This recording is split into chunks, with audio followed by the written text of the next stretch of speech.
Welcome back to MB Classes Level 1 HRM. Today we are targeting a high yield topic for UGC NET Code 55, Group Theory and Group Decision Making. This topic comes under Unit 4 Organization Behavior Code 55 syllabus. Why this topic is crucial? Because we consistently see question on specific theory like Homans interaction, like a technique of group decision making and group shift polarization. ये question हमारे हमेशा पूछे जाते हैं. जैसे कि एक question है तो 2019 में आया, George human theory group formation कौन से स्पेसिफिक एलिमेंट्स है. तो ये आज हम इन्हें डिटेल में डिस्कस करेंगे. Activity, interaction and sentiment. Second question, कौन सी डिसीजन मेकिंग टेक्निक है जो एक साथ तो बैठते हैं लेकिन वो किसी से शेयर नहीं करते, पहले लिखते हैं, तो इट्स कॉल्ड द एनजीटी. ये भी हम डिस्कस करेंगे. एंड थर्ड है कि group shifting decision making technique क्या होती है. तो based on PYQ we will discuss in detail each and every topic. What we will cover today? We follow every theory of group formation. First is propagation theory, it means proximity theory. Second, human interaction theory. Third, Newcomb balance theory. Fourth, exchange theory. And fifth, social identity theory. And second topic is group decision making phenomena. And last one is the group decision making techniques. Let's look why group are formed. We will cover 5 major theory. Let's start with the physical proximity theory. And what is mean? It's the mean to nearness. इसका मतलब क्या होता है? जब आप कहीं किसी भी प्लेस पे जब आप एक साथ रहते हैं, एक साथ बैठते हैं, तो आपका ग्रुप फॉर्मेशन हो जाता है. तो ये थ्योरी में क्या है, जैसे एक एग्जांपल है, आप जब कभी ऑफिस में वर्क करते हैं तो कभी जब एक साथ कॉफी लेते हैं तो वो ग्रुप हो. जरूरी नहीं है उनकी वाइब मैच करे, उनकी थिंकिंग मैच करे, जस्ट बिकॉज वो आपके साथ बैठ के लंच कर रहे हैं इसलिए वो आपका ग्रुप है. तो ये फिजिकल थ्योरी क्या कहलाती है? फिजिकल थ्योरी कहती है जब हम किसी फिजिकल अप्रोक्सीमेशन में साथ रहते हैं, डेट्स ये थ्योरी हमारी फॉर्म होती है. अगर हम किसी ऑर्गेनाइजेशन का एग्जांपल लें, वर्क प्लेस का, तो वहां पे क्या है, वाटर कूलर चैट्स. जैसे आपने देखा होगा जो वर्कर है जो पानी पीने जाते हैं तो वो क्या करते हैं, एक साथ खड़े होकर वहां पे करते हैं, तो उनका भी एक इनफॉर्मल ग्रुप क्रिएट हो जाता है. ये और इसका क्रिटिसिज्म क्या है, क्योंकि ये क्या है, ह्यूमन पर्सनैलिटी को कंप्लीटली इग्नोर कर देती है. ये सिर्फ नियर बाई फिजिकल लोकेशन के बेसिस पे ही वर्क करती है. Then come to the second theory is the behaviour theory, human interaction theory. ये ऑलरेडी अभी क्वेश्चन पूछा गया है PYQ में. इसका क्या है, इसने बोला कि ये हमारी बिहेवियर थ्योरी है. ये क्या बताती है आपको? ये बताती है कि हमारा जो ग्रुप है वो 3 एलिमेंट के बेसिस पे चलता है. First one is the activity, second interaction and third is the sentiment. What is the activity? We do task together. जब हम एक साथ कोई काम करता है तो हम ग्रुप बन जाता है. सेकंड, जब हम टास्क करते टाइम अगर हम इंटरेक्ट करते हैं then is called the interaction. Then sentiment, then more we interact more we develop feeling usually positive towards each other is called the human interaction theory. और ये बहुत इंपॉर्टेंट है JRF पॉइंट ऑफ व्यू से. It's a loop, not a linear progression. ये loop से चलता रहता है. आप कोई भी टास्क करोगे आपके साथ और आपका बॉन्ड स्ट्रांग होता जाएगा और आपके सेंटीमेंट स्ट्रांग होते जाएंगे किसी भी काम करने के लिए. तो इसका नाम आपको पता, कभी कभी वो एग्जाम में मैच द फॉलोइंग थ्योरी पूछ लेगा कि इंटरेक्शन थ्योरी किसने दी, तो आपको पता होना चाहिए इंटरेक्शन थ्योरी किसने दी, जॉर्ज ह्यूमन्स ने. अब third one is the psychological theory. Psychological theory क्या है हमारी? ये है हमारी बैलेंस थ्योरी. ठीक है, ये हम हमेशा क्या करते हैं, सिमेट्री, हमारा एटीट्यूड जो होता है ये एक ABX मॉडल पे काम करती है. For example, A person you, जैसे आप student, B other and X is the object. किस टॉपिक पे हम बात कर रहे हैं? For example, if I like B, you like cricket X, I like cricket X, we are in balance.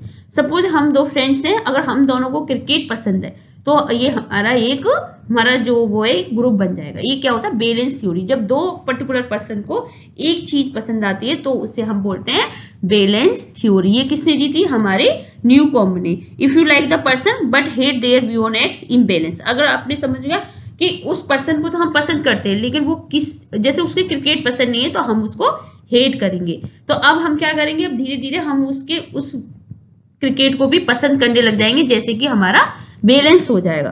तो ये हमारी आती है एटीट्यूड के बेसिस पे कि आपका एटीट्यूड कैसा है किसी भी पर्सन के लिए और किसी ऑब्जेक्ट के लिए. ठीक है, और ये हमेशा हमें क्या करना है, इसमें एक सिमेट्री बना के चलनी है। जैसे आपने देखा होगा दो फ्रेंड्स हैं तो उनकी हॉबी सिमिलर रहती है, अगर दूसरे की अगर अलग है तो वो अपने आप को एडजस्ट करने के लिए उस ग्रुप में अपनी हॉबी को धीरे धीरे चेंज कर देगा। This called the attitude theory. Fourth one is the economic theory. Economic theory is the exchange theory. We can say is the cost benefit analysis. The logic human are rational economics. We join a group only if we reward better than cost. Reward मतलब अगर हम जब भी group join करेंगे जब हमारा status, friendship, जो हम इमोशनल सपोर्ट ज्यादा होगा rather than the time, frustration and stress. हम किसी ग्रुप को क्यों ज्वाइन करते हैं? जब हमें कुछ सेटिस्फेक्शन मिले, जब हमें कुछ अचीवमेंट मिले, जब हमें एक पॉजिटिव फील आए। अगर उसकी जगह हम किसी ऐसे ग्रुप को ज्वाइन करें जहां हमें स्ट्रेस फील हो, जहां हमें डिप्रेशन हो, तो हम उस ग्रुप को ज्वाइन नहीं करेंगे। तो एक्सचेंज थ्योरी क्या कहती है कि जितना हम पॉजिटिव है उसी के रिस्पेक्ट में अगर हमें रिकॉग्निशन मिलेगी जब भी हम उस ग्रुप को फॉर्म करेंगे। ठीक है, अब आपने देखा कि अगर आपका इमोशनल सपोर्ट है, स्टेटस है, मतलब आपका रिवॉर्ड है, वो आपका एक्सीड, उससे ज्यादा आपको फ्रस्ट्रेशन हो रहा है जब आप उस ग्रुप में रह रहे हो, तो क्या होगा? आप उस ग्रुप को लीव कर दोगे। जब आप उसको ग्रुप में रहने में आपको अच्छा लग रहा है तो आप उस ग्रुप को ज्वाइन करे रहोगे। तो ये हो गई हमारी एक्सचेंज थ्योरी, मतलब आपको उसके बदले में क्या उसके रिस्पेक्ट में मिल रहा है वो आपको ज्यादा होना चाहिए, positivity. Then identity theory. Identity theory क्या होती है? This is the vital modern organisation behaviour developed by Henry Tajfel. इसका क्या? We join group to define who we are and boost our self esteem. For example, saying I am a Google employee. हम जब किसी group को, ऐसे group को join करते हैं जहां हमें आइडेंटिफाई करना पड़ता है कि वो यार भाई, सपोज आप एक गूगल कंपनी में जॉब कर रहे हो ना, तो आप आपकी सोशल आइडेंटिटी थ्योरी क्या होगी? You are a Google employ. आप ऐसे कहोगे ना मैं तो गूगल का एम्प्लॉय है, तो ये कहलाती है हमारी आइडेंटिटी थ्योरी। सेल्फ स्टीम के बेसिस पे, आपकी रिकॉग्निशन के बेसिस पे, आप एसईओ हैं किसी उसमें सॉफ्टवेयर इंजीनियर है तो आपको लोग सॉफ्टवेयर इंजीनियर बोले, तो ये है आपकी आइडेंटिटी, आपके रिकॉग्निशन के बेसिस पे, आपके अचीवमेंट के बेसिस पे। अब इसमें दो टर्म्स आते हैं, एक होता है आपका इन ग्रुप, एक होता है out group. In group favouritism क्या होगा? We think our group is better than other to boost our own self esteem. जब हमें ऐसा लगता है कि जहां, जैसे for example I am working as a Google employ, then I think Google is the best compare to other company, is called the in group favouritism. Out group biases we look down on those outside the group. अगर हम अब जब मैं Google में working हूँ तो अब मेरे दूसरी कंपनी है, मैं हमेशा उनको एक डाउन देखूंगी कि यार इनके पास ये फैसिलिटी नहीं मिल रही, इन्हें ये पक्ष नहीं मिल रहे, इन्हें ये बेनिफिट्स नहीं मिले, is called the identity theory effect. Exam relevance क्या है कि ये कहीं ना कहीं एक्सप्लेन करती है हमारी prejudice and stereotyping in organisation. जैसे लोगों का माइंडसेट होता है उसी के बेसिस पर वो आपको रिएक्ट करते हैं। ठीक है, अब हम सारी थ्योरी को रिवाइज करेंगे। First one the propinquity theory, it means the physical theory. जब आप एक डेस्क पर जब दो कलीग बैठते हैं तो कहीं ना कहीं उनका एक ग्रुप फॉर्मेशन हो जाता है। हो सकता है उनका इंटरेस्ट अलग हो लेकिन वो एक साथ ग्रुप में आ जाते थे। This called the propinquity theory. Second one the human interaction theory. जब आप एक टास्क को एक ग्रुप के साथ काम करते हो, जब एक्टिविटी करोगे, जब टास्क करोगे, जब इंटरेक्ट करोगे, जब ज्यादा शेयर करोगे अपनी फीलिंग, तो इसके बेसिस पे हमारा क्या हो जाता है?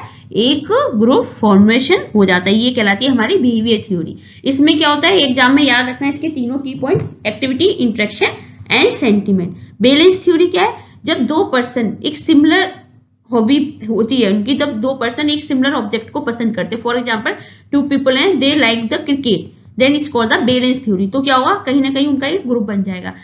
तो और ये हो गए। और फोर्थ है हमारा एक्सचेंज थ्योरी। एक्सचेंज थ्योरी में क्या होता है? Reward is more than your cost is the balance and exchange benefit is more than cost is the basic participant against the giver priority cost. मतलब जब आपको रिकॉग्निशन, स्टेटस एंड आपका money more होगा than your frustration, regression and tension, तब आप उस group को join करोगे। And is called the exchange theory. And last one is the social identity theory. Social identity theory क्या होती है? जब आप अपनी सेल्फ स्टीम को इम्प्रूव करने के लिए, अपने मोटिवेशन को इम्प्रूव करने के लिए, जब आप एक अपनी आइडेंटिटी को बनाने के लिए जब आप एक ग्रुप का फॉर्म बनते हो तो वो कहलाता है social identity theory. For example you work in Google company, then you are known as a Google employ.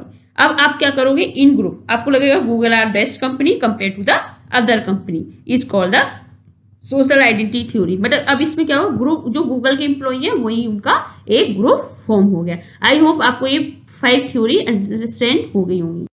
Now come to the group decision making phenomena. अब तक तो हमने ये पढ़ा कि जैसे हम अगर ग्रुप में अच्छे से काम करते हैं तो कहीं ना कहीं हमारे बेटर डिसीजन आता है, मतलब 1 + 1 = 3 या यू कैन से 2 + 2 = 5। इंडिविजुअल से ज्यादा आप ग्रुप में एफर्ट करते हैं, तो ये क्या कहलाता है, सिनर्जी।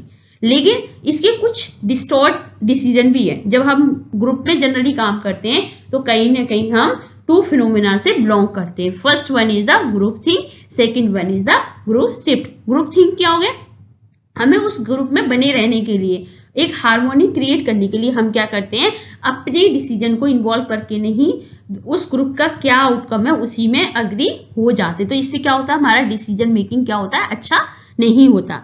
फॉर एग्जाम्पल हमें क्या लगता है कि अगर हमने अपना पॉइंट ऑफ व्यू दिया तो वो हमें उस ग्रुप से निकाल देंगे, तो हम हमेशा क्या करते हैं, उस ग्रुप में ही अग्री करते रहते हैं। तो it's called the group think, मतलब मेरा इंडिविजुअल कोई थिंकिंग नहीं है, मेरी ग्रुप की थिंकिंग है। तो उसको सेंससनेस को, उसको कलेक्टिवनेस को प्रिवेंट करने के लिए हम लोग एक ही पॉइंट ऑफ व्यू पे अग्री कर लेते हैं। हो सकता है आप उस पॉइंट से डिसअग्री हो। तो कॉजेज क्या होते हैं, हाई कोहेसिवनेस, उस ग्रुप में अट्रैक्ट रहते हैं, इमोशनली इन्वॉल्व है, that's why we do this type of group think. Symptoms क्या हो गए, self censorship, illusion of invulnerability, उन्हें लगा कि अगर मैंने ये बोला तो मुझे कहीं ना कहीं आउटसाइड कर देंगे अपने ग्रुप से। कंसिक्वेंसेस क्या आएगा, कंसिक्वेंसेस क्या होगा कि अब कहीं ना कहीं आपने जो ग्रुप का डिसीजन लिया होगा वो आपका फेल हो जाएगा या इनकम्प्लीट इंफॉर्मेशन हो जाएगी, जो कि हमारा एक ऑब्जेक्ट होता है कि ग्रुप डिसीजन मेकिंग हम करते क्यों, हम क्यों करते हैं, जब क्योंकि हमें अच्छे से अच्छे आइडिया आए और उनके बेसिस पे हम एक फाइनल बेटर रिजल्ट निकालें। तो हम इसे प्रिवेंट कैसे कर सकते हैं, ग्रुप थिंकिंग को हम कैसे कर सकते हैं, डाइवर्सिटी ऑफ थॉट, सबसे अलग अलग पॉइंट ऑफ व्यू से लें और उनको एनकरेज करें, ठीक है, that's called the group think. तो आई होप आपको ग्रुप थिंक समझ में आ गया। Second one is the group shift. Group shift क्या होता है कि फॉर एग्जांपल हमारा जो ग्रुप है वो बहुत रिस्की डिसीजन वाला है, ठीक है, और हमारे ग्रुप में 5 पीपल वर्क करते हैं, 5 ने अपना रिस्की वाला जोन डिसीजन ले लिया, तो अब जो डिसीजन आएगा वो बहुत रिस्की आएगा rather than the average person. तो ये कहलाता है आपका ग्रुप शिफ्ट, मतलब आपका ग्रुप क्या हो गया, शिफ्ट कर गया। और ये एग्जाम में भी पूछा गया है कि कौन सा ऐसा ग्रुप है जो ग्रुप डिसीजन और इंडिविजुअल डिसीजन मेंबर का उससे ज्यादा वो रिस्कियर हो जाता है या कंजर्वेटिव हो जाता है जितना वो इंडिविजुअल। अगर मैं कोई इंडिविजुअल डिसीजन लूं वो कम रिस्की होगा, अगर मैं ग्रुप में लूं तो मेरे जैसे अगर बहुत सारे लोग हैं तो वो मोर रिस्कियर एंड मोर कंजर्वेटिव बन जाएगा। It's called the group shift. तो इनिशियल इंडिविजुअल व्यू में जैसे फॉर एग्जांपल हम ग्रुप में कोई भी डिसीजन लेते हैं तो हम सबसे पहले क्या करते हैं, डिस्कशन करते हैं। अब डिस्कशन किया तो कुछ लोगों का रिस्की की तरफ है, मतलब कुछ लोग अपने अपना डिसीजन दिया, लेकिन फाइनल में क्या हुआ कि सब लोगों का पॉइंट ऑफ व्यू इतना डिस्कशन चला कि वो और रिस्की जोन में चला गया। तो group final decision is more extreme than the initial average of its member, that's is called the group shift. मतलब आपका पूरा ग्रुप का जो थिंकिंग था वही शिफ्ट हो गया, ठीक है। तो इसको भी आप अच्छे से याद करके रखिए। ये क्या है, ग्रुप डिसीजन मेकिंग फिनोमेना। जब हमारे डिस्टॉर्टेड डिसीजन आते हैं, जब हमारे कुछ ग्रुप के जो फेलियर डिसीजन होते हैं वो based on 2 point, group think and group. Next come to group decision making technique. अब हमें ये तो हमारे डिसएग्रीमेंट हो गए, ये फेलियर हो गए। अब कौन सी टेक्निक है जिनसे हमें डिसीजन लेना चाहिए। First one is the brainstorming, second is the nominal group technique and third one is the Delphi technique. ये भी एग्जाम में पूछा गया है कि कौन सी टेक्निक है जो फ्री आइडिया है, इंडिपेंडेंट है, तो आपको पता होना चाहिए ब्रेनस्टॉर्मिंग टेक्निक, ठीक है। तो ब्रेनस्टॉर्मिंग टेक्निक है आइडिया जनरेशन टेक्निक है rather than the full decision. For example मैं एक एग्जांपल लेती हूँ कि अगर मैं किसी क्लास में पढ़ा रही हूँ तो मैंने क्या किया, 10 to 15 पीपल को, स्टूडेंट्स को एक साथ बिठा के उनको एक फ्रीली छोड़ दिया। मैंने एक टॉपिक दे दिया कि अच्छा एक बात बताइए, हमारे इंडिया का जो है अनएम्प्लॉयमेंट क्यों बढ़ रहा है, आप अपने आइडिया दीजिए, ठीक है। मैंने उन्हें फ्री कर दिया, कोई प्रेशर नहीं है। तो वो क्या होगा, जो उनके माइंड, वो 5-10 मिनट पहुंच लेंगे और जो इनके माइंड में आएगा वो उनको आइडिया को डिस्कस करेंगे। और इसमें एक रूल होता है, नो क्रिटिसिज्म अलाउड, कोई कुछ भी बोले आप उसको क्रिटिसाइज नहीं कर सकते। तो यही इसका एक गोल्डन रूल है, क्योंकि आपको ऐसा लगता है ना कि हम कुछ बोले कोई हमें क्रिटिसाइज करेगा, तो ये होती है ब्रेनस्टॉर्मिंग। मतलब आपके माइंड में जो आइडिया जनरेट करना, फिर उनके बेसिस पे बहुत सारे आइडिया हो जाएंगे, उसके बेसिस पे हम प्रॉपर डिसीजन ले सकते हैं जो हमारी कंपनी के लिए बेटर हो। तो इसमें प्रोसेस क्या होती है, किस तरीके से ले सकते हैं हम, ये हमारी कंपनियों में भी होता है, यूनिवर्सिटी लेवल पर भी हो सकता है, और एक फैमिली का भी एग्जांपल ले सकते हैं कि बहुत सारे लोग हैं और उसमें वो अपना आइडिया दें, जो हमें बेटर लगे उसे हम यूज कर सकते हैं, ठीक है। Group leader state the problem. सबसे पहले क्या होगा, जो ग्रुप लीडर होगा वो उनको प्रॉब्लम बताएगा। जैसे मैंने बोला कि हमारे इंडिया में अनएम्प्लॉयमेंट बढ़ रहा है, ठीक है, तो अब क्या होगा, मेंबर फ्री व्हील है, बहुत सारे अल्टरनेटिव देंगे कि यस इसलिए हो रहा है, कहीं ना कहीं टेक्नोलॉजी आ गई है, एआई आ गया है, इसकी वजह से हमारे अनएम्प्लॉयमेंट इंक्रीज हो रहा है, और ये कहीं ना कहीं, और हम पिगी बैकिंग करेंगे, मतलब हम एनकरेज करेंगे दूसरा भी उस आइडिया को दे। तो ये हो गई ब्रेन स्टॉर्मिंग, मतलब आइडिया है, कोलैबोरेट करेंगे, कोई भी जजमेंट नहीं है, कोई भी फ्री थिंकिंग नहीं है। अब इनके बेसिस पे जो हमें अच्छा लगेगा, किसी का कोई पॉइंट अच्छा लग रहा है, जैसे किसी ने कहा टेक्नोलॉजी ने ओवरकम कर दिया, किसी ने कहा कहीं ना कहीं हमारा जो इंडिया के जो स्किल्ड पीपल है वो बाहर कंट्री में जा रहे हैं। तो इस तरीके से हम बहुत सारे पॉइंटों को कम्युलेटिव करके और अपना डिसीजन ले सकते हैं, मतलब अपना जजमेंट कर सकते हैं। तो ये हो गई हमारी brain storming technique. Second one is the nominal group technique. अब नॉमिनल ग्रुप टेक्निक और ब्रेन स्टॉर्मिंग टेक्निक में क्या डिफरेंस है? ब्रेन स्टॉर्मिंग क्या थी, कोई स्ट्रक्चर नहीं था, फ्रीली डिस्कशन था, है ना। और नॉमिनल ग्रुप टेक्निक क्या होगी, एनजीटी, मोर स्ट्रक्चर है। इसमें हम क्या करेंगे कि कहीं ना कहीं हम एक दो ग्रुप में डिवाइड कर देंगे, इक्वल पार्टिसिपेशन कर लेंगे, क्योंकि हमें पता है कि अगर हम पूरा कर देंगे तो कभी कभी देखा हो क्लास में एक ही बच्चा बार बार बोलता रहता है, दूसरे का तो मतलब उसका नंबर भी नहीं आता। तो अब हमें क्या करना है, हमने क्या किया, 2 ग्रुप इक्वली डिवाइड कर दिए पर्सनैलिटी।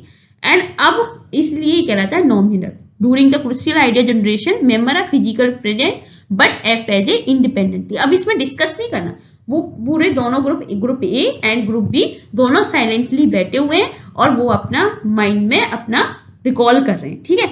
अभी वो डिस्कस नहीं कर रहे फ्रीली। तो इसका प्रोसेस क्या है, सबसे पहले साइलेंट जनरेशन, जैसे मैंने आपको बताया कि ग्रुप डिवाइड कर देने और हर मेंबर क्या करेगा, write down their idea on the problem. जैसे अनएम्प्लॉयमेंट है तो अब उन्होंने बोला नहीं, उन्होंने जस्ट नोट किया पेन से कि यस ये रीजन हो सकते हैं, अभी उन्होंने डिस्कस नहीं किया। सेकेंड स्टेट आती है इसकी round and robin recording. Each member present one idea to the group taking turn until all idea recorded on flip chart, no discussion happen it. इसमें क्या है, पहले उसमें क्या था, ब्रेन स्टॉर्मिंग है कि सब अपना आइडिया बता रहे थे, फिर हम डिस्कस कर रहे थे। नॉमिनल ग्रुप टेक्निक में क्या होगा कि हर मेंबर अपना आइडिया बताएगा, प्रेजेंट करेगा, और आप बीच में उन्हें डिस्टर्ब नहीं कर सकते जब तक पूरा complete group and group B का आइडिया डिस्कशन नहीं हो सकता, ठीक है। तो अब इसमें क्या हुआ, आप साइलेंट बैठे हुए, सबने अपने अपना टाइम आया और अपने अपना आइडिया डिस्कस किया, सीरियल डिस्कशन। अब हम आया कि यस, अब हमने ग्रुप ए और ग्रुप बी में से कुछ कुछ पॉइंट हमें अच्छे लगे कि ग्रुप ए का ये आइडिया मुझे पसंद है, ग्रुप बी के ये आइडिया ज्यादा बेटर है अनएम्प्लॉयमेंट की रिगार्डिंग। तो साइलेंट मोड क्या होगा, each member independently rank order the idea. अब क्या करें, आप रैंकिंग देगा हर मेंबर कि इसका आइडिया ज्यादा अच्छा है या इसका आइडिया कम अच्छा है, उसके बेसिस पे हम अपनी कंपनी में वो डिसीजन मेकिंग फॉलो कर सकते हैं। देखो साइलेंट जनरेशन, जैसे कि एक टेबल पे ये 5 एम्प्लॉय बैठे हुए हैं और अपने बारे में लिख रहे हैं, और उसके बाद राउंड रोबिन, अब वो अपना अपना आइडिया 1 by 1 रिकॉर्ड कर रहे हैं, मतलब डिस्कस कर रहे हैं। देन क्लैरिफिकेशन डिस्कशन, अब अपना आइडिया को अंडरस्टैंड कर रहे हैं कि यस इनका आइडिया क्या है, इनका आइडिया क्या है। उसके बाद हमारा वोट एंड रैंकिंग, किसका आइडिया मुझे सबसे अच्छा लगा, उसी के बेसिस पे मैं उसको फॉलो कर लूंगी। तो ये कौन सी होगी, हमारी नॉमिनल ग्रुप टेक्निक। तो ये भी एग्जाम में पूछा गया। ये जितना भी मैं पढ़ा रही हूँ, हर एक टॉपिक जेआरएफ कोड 55 या नेट कोड 55 के लिए important. Then third one is the Delphi technique. Delphi technique क्यों है, डेल्फी टेक्निक दोनों टेक्निक से बहुत डिफरेंट है। ये क्या है, यूनिक है, because the member never meet face to face. अब इसमें क्या है, एक बायसनेस का भी एक जो होता है ना कि अगर हम पास में बैठे होते तो हम खुल के बोल नहीं पाते, तो ये भी इसने रिमूव कर दिया कि आप कभी फेस टू फेस है ही नहीं, कोई अलग अलग लोकेशन है, कोई अमेरिका है, कोई साउथ अफ्रीका, कोई एशिया, इस तरीके से बैठे हुए हैं, ठीक है, जियोग्राफिकली डिस्पर्स्ड है और किसी को पता ही नहीं है कि इस टॉपिक पे वो लोग डिस्कस कर रहे हैं। तो इसका क्या ऑनोटॉमी है, मल्टीपल राउंड है क्वेश्चन का, और जब तक आपका सेम डिसीजन नहीं आ जाता, जैसे सपोज करो 5 एक्सपर्ट है अनएम्प्लॉयमेंट के बारे में, अलग अलग है, जो अनएम्प्लॉयमेंट क्यों इंक्रीज हो रहा है, तो कोई आपका अलग कंट्री में बैठा हुआ है, इंडिया के बारे में डिस्कस करने के लिए कोई अलग एक्सपर्ट है, पर सारे एक्सपर्ट रिलेटेड टू किसके होंगे, इकोनॉमिक्स के ही होंगे। तो सबसे पहले हम क्या करते हैं, डेल्फी टेक्निक में एक्सपर्ट सेलेक्ट करते हैं, ठीक है। Panel of expert is identify, they do not know who else is on the panel, और उनको पता नहीं होना चाहिए कि हमारे पास जैसे 5 एक्सपर्ट की टीम है, तो उनको ये नहीं पता होना चाहिए कि 4 लोग और कौन है। सबको ऐसा लगता है कि बस मैं ही अकेला हूं, मतलब उनको हम बताते नहीं कि आपके साथ और भी लोग वर्क कर रहे हैं। उसके सेकेंड स्टेप क्या होगा, क्वेश्चनर डेवलप। अब हम क्या करेंगे, सबको एक क्वेश्चनर भेजेंगे थ्रू द जीमेल, ठीक है। अब हमने उन्हें क्वेश्चनर भेजा और उनसे बोला कि ये प्रॉब्लम आ रही है, आप अब इसको सॉल्यूशन दीजिए। देन समराइजेशन, अब सबने जितने भी 5 एक्सपर्ट थे उन्होंने क्या किया, मुझे वो सारे समराइज करके दिया उस प्रॉब्लम का सॉल्यूशन। फिर मैंने अगेन क्वेश्चन 2 भेजा, क्योंकि मुझे लगा कि सबका अलग अलग पीओवी है। जब तक मुझे सबका आंसर सेम नहीं हो जाएगा, जब तक मैं ये प्रोसेस रिपीट करती रहूंगी, मतलब सबका डिसीजन कैसे। फॉर एग्जाम्पल मैं एक एग्जांपल देती हूँ, जैसे हमारा अनएम्प्लॉयमेंट है, 5 एक्सपर्ट है अनएम्प्लॉयमेंट के बेसिस पे। तो अब उन्होंने एक क्वेश्चन बनाया, उन्होंने बोला कि अनएम्प्लॉयड इसलिए है क्योंकि टेक्नोलॉजी आ रही है। एक एक्सपर्ट ने बोला अनएम्प्लॉयमेंट इसलिए है क्योंकि लोगों का जो हमारे इंडिया का एजुकेशन सिस्टम है वो स्किल बेस्ड नहीं है। तीसरे ने बोला अनएम्प्लॉयमेंट इसलिए है क्योंकि यहाँ पे सैलरी अच्छी नहीं मिलती, तो लोग क्या करते हैं, बाहर चले जाते हैं। 3 ऐसे करके 3 डिसएग्रीमेंट हुआ। फिर से मैंने अगेन क्वेश्चन बनाया कि इस पे ये बताइए कि टेक्नोलॉजी ज्यादा ओवरकम है या स्किल है या सैलरी है। ठीक है, तो एट द एंड क्या आया हमारे पास मिलके, एग्जाम्पल है, हाइपोथेसिस है, एग्जैक्ट नहीं है। अब लास्ट में क्या निकल के आया कि जो टेक्नोलॉजी है उसने हमारे एम्प्लॉयमेंट को ओवरकम कर लिया है। तो ये होगी हमारी डेल्फी टेक्निक का फाइनल डिसीजन। इस तरीके से प्रॉब्लम डिफाइन करी, एक्सपर्ट सेलेक्ट करे फर्स्ट राउंड में, सेकंड में हमने क्वेश्चन दिया, थर्ड में हमने फीडबैक लिया और उन्हें फिर से रिवर्ट किया, और फोर्थ वन में सेंसस जब तक फाइनल नहीं हो जाएगा, जब तक हम इस प्रोसेस को रिपीट करते रहेंगे। अब हम इसको थोड़ा सा समरी कर लेते हैं। देखो, ब्रेनस्टॉर्मिंग का प्राइमरी गोल क्या हो गया, आइडिया जनरेशन, क्योंकि हम क्या कर रहे हैं, कहीं ना कहीं आइडिया जनरेट करें फ्रीली। नॉमिनल ग्रुप का क्या है प्राइमरी गोल, डिसीजन मेकिंग और रैंकिंग, क्योंकि हमें इसमें रैंकिंग करते कि किसका कौन सा बेटर आइडिया है। डेल्फी टेक्निक का क्या है गोल, कि कहीं ना कहीं सबका जो रिपोर्ट है वो सेम आना चाहिए feedback. Face to face brainstorming में होता है, नॉमिनल में भी होता है, पर डेल्फी में नहीं होता है, रिमोट होता है। जियोलॉजिकल फिजिकल लोकेशन हमारे बहुत डिफरेंट होती है। कम्युनिकेशन ब्रेनस्टॉर्मिंग क्या हुआ, वर्बल इंटरेक्टिव है। नॉमिनल में क्या है, हमारा रेटिंग था, पहले हम डिस्कस नहीं करते, पहले हम रेटिंग करते देन वर्बल है। एंड डेल्फी टेक्निक में क्वेश्चन होता है सिर्फ। एनोनिमिटी क्या होती है, ब्रेनस्टॉर्मिंग होती नहीं है और उसमें होती है। स्ट्रक्चर लेवल क्या है, ब्रेनस्टॉर्मिंग का तो बहुत लो है कि जनरली आपने रैंडम पीपल बोल दिया, उनसे बोला अपना आइडिया डिस्कस करो। नॉमिनल ग्रुप में हाई है और डेल्फी टेक्निक में वेरी हाई है। ठीक है, की मैकेनिज्म क्या है, कहीं ना कहीं हम इसमें क्या करते हैं, सस्पेंशन ऑफ क्रिटिसिज्म में, और नॉमिनल में क्या है, साइलेंट जनरेशन ऑफ वोटिंग, कहीं ना कहीं हम वोटिंग के बेसिस पर करते हैं। और डेल्फी टेक्निक में क्या है, मल्टीपल फीडबैक। तो ये हमारी क्या होगी, पूरा हमारी group technique decision making technique है, जो कि आपको अच्छे से पता होना चाहिए। देन आज हमारा ग्रुप डायनेमिक्स कंप्लीट हो गया। नेक्स्ट वीडियो में मिलेंगे लीडरशिप के साथ। ऐसे जुड़े रहिए and keep watching, keep sharing for cracking June JRF 2026